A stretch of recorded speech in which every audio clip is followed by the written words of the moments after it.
Hello, hello. My name is Michelle. I am your emotional resilience coach. It is fantastic to have you join me today, my friends. It is always so exciting to chat to you, to explore with you more that I have learned, in the hopes that this is something you can take with you, something that can help you in your healing process. So currently at the moment, we are going through my book that I've written called Who Are You Beneath the Pain? And we've been on the topic of narcissists, and I have received such huge feedback on this topic. This is something that resonates with so many people. There are, I would say close to thousands, if not tens of thousands of voices out there who are sharing their experience, their journey, their pain. There's a lot of negativity. Obviously, it's probably one of the most soul-crushing, stretching journeys to go on. It causes so much self-doubt. There's so much healing that needs to be done. And this is what I want to speak to today. This could most likely be very much an unpopular opinion, but all I can speak to is the direct experience.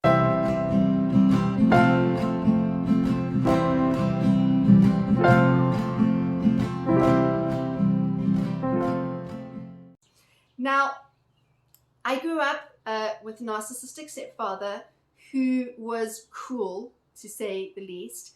I am not excusing his or anyone who is cruel's behavior. I am not giving them a free pass.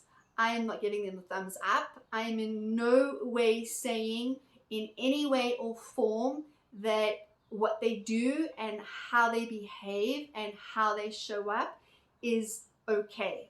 All right, I'm not saying that at all. But what I am saying that was really helpful for me as part of my healing process is that if you have had experience with a narcissist, I do empathize deeply. Being a fawn, I have drawn many narcissists into my life experience. I've had my fair share of run-ins with them, but I do try to remind myself that even these difficult people are our teachers too. Now, before you leave, before you get out there, before you scream at me, before you shout, before you hit delete or whatever it is that you feel in your, how dare you say that, I've been there, I know that feeling. But in my experience, a huge part of my healing is to be able to look at that experience and say, what was it in that experience that I needed to learn about myself? What is it that I need to heal?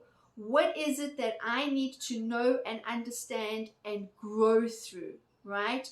What is it, or how is it that I can take this extremely messy, painful, hard experience and use it for good? And that is why I'm here. This is why I'm sitting here talking to you now. This is what I coach on. This is what I'm passionate about. I coach on so many different things. Currently, because of COVID, we're coming out now to the end of 2021. A lot of what I've been coaching on has got to do with grief. And there is grief in healing. There is grief in trauma. And there is grief, so much grief, in stepping away from a dysfunctional relationship. So their pain is real, right? A narcissist, and can be empathized with without needing, and this is where it becomes really tricky for us who are fawns, to complete the urge to fix them or make excuses for them. We can just recognize that they are in pain. And as a fawn, this is a big thing for us to realize. There is nothing we can do to change it.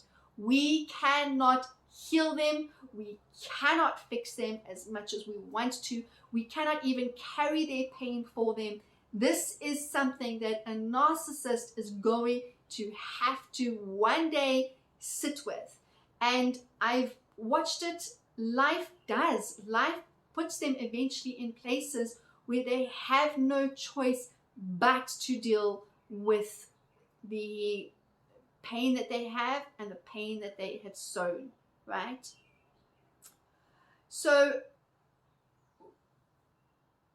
we are wired as fawns to want to fix them. We have this push-pull tension between our trauma responses. For those of you who don't know, I have done videos in the past on how a narcissist is the extreme form of the fight trauma response, and the codependent, is the extreme form of another trauma response. And what happens is that these two trauma responses, they come together, and we bring our trauma into the mix. And as we bring up both our trauma from our past experiences and our lives into the mix, what happens is that it just becomes a really icky thing. So I say narcissists have no doubt a tragic story too. They are stunted, and for many of them, they do not know a way out because they don't want to take their way out. Their way out is to look in, and they don't want to do that, right? So they might try to use their story as an excuse for why they keep hurting you. Okay, that comes up so much, especially for fawns, because they know your empathy, they understand your need to fix and make better, and so they will take their story and they will make you feel sorry for them and their story, not from a place of this is what I've been through, sit with me, right, which is normal, but from a place of I'm going to use my pain and your pain to control and manipulate the situation. The intent is very, very different. All right. They will hide. This is what they do, because it is easier than dealing with the mountain of self-loathing locked inside. We can love a narcissist from afar. We can learn to eventually, at your own pace and time, forgive a narcissist, but we do not need to be entangled with them. I look at the darkness I have experienced, and I have twice in my life come to a point where, after tragic involvement with narcissists, I have seriously been at the point of taking my own life because of the deep pain that I have sat in. So I am not for 1 second, please do not believe that I am even slightly condoning their bad behavior. I'm not. What I'm trying to help you do is look at a different perspective that can empower you. And so I look at the darkness I've experienced as being able to shape me just as much as the light in my life has, right? The one would be redundant without the other. We live in a world of duality, and there needs to be an opposition in all things. We cannot successfully develop without the other. A tree that has not been buffeted by the wind does not have strong roots. We all need the wind. Sometimes that wind comes in the form of people. Sometimes we are the people that inadvertently brings difficulty to others' lives. A victim that wants to stay a victim needs a villain. And sometimes we are that villain for them. It is important that we make peace with that. It is what we choose to do with these experiences that will make all the difference in our lives.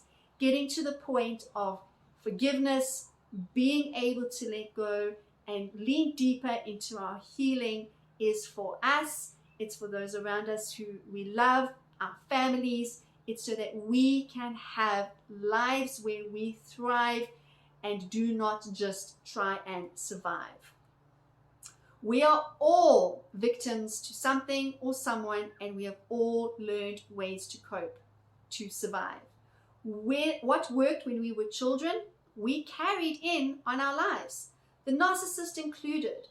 All their behaviors are driven by a need to feel safe too. They have not been guided out of the tantrum throwing phase, and so they are stuck in the pattern of the first person perspective. There is only I, and that I needs to survive at all costs. They can't see that by hurting you, they are also hurting themselves. You will pay because someone must. Self-pity, drive for admiration, acceptance, even if achieved through manipulation, all become part of the narcissist's toolkit. Again, I am not condoning or excusing. I am just empathizing that their realities must be exceedingly difficult ones to have to live with. If we can see them through the lenses of being overgrown toddlers with no guidance, we can have empathy for them, heal ourselves, forgive, and move on. If we can recognize narcissism as being a trauma response to their own pains and wounds, then maybe we can let go of the need to see them punished or pay for their wrongs. They are already in deep pain. We don't need to shake our fists at the skies, calling out for retribution and justice to be served. Leave them be. Work on you. Life has an interesting way of figuring these things out without our involvement. And I have witnessed this in my own life. I've witnessed this in my professional life time and time again. There seems to be this trend at the moment with regards to forgiveness, and I won't go into it in this video. I'll do it one day in another video, that I don't have to forgive. And you're 100% right, you don't have to forgive. But it is a better space to live in than to hold contempt, rage, and enmity towards those who have hurt you. All right, that is for now. Until I get more questions and queries and conversation with regards to the narcissist, that is for now where I'm going to leave it at. We're going to move on to other things. Do stick around for my next video. I'm going to be doing one on the flight response. I'm going to go into more detail with that. All right, guys, let's do what I love to do. These are heavy topics. It is hard work to heal. Let's take a deep breath together. And out. And give yourself a good pat on the back and realize that you are doing so much better than you probably give yourself credit for or realize. You really, really are. Go forth and have a most empowered day.